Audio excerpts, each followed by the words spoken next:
Once on the Canva homepage, choose a design type, such as a YouTube thumbnail. Click on the text option from the left-hand panel. Enter your desired text into the text box.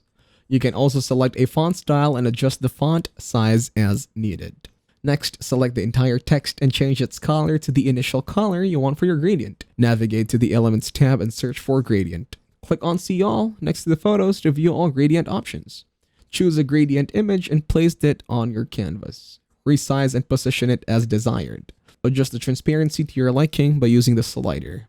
Click on BG Remover to remove any unwanted backgrounds from the gradient image. Download and save your image by clicking on the Download button. To add a new page, click on Add Page and then Uploads. Upload the saved image to your Canva workspace. Click on the uploaded image. Then click on BG Remover again to ensure the background is transparent. Open a new tab and visit Remove BG. Upload the image to remove any remaining background automatically. Once processed, download the image from Remove BG. Return to Canva, click on the download icon and drag the edited images onto your Canva.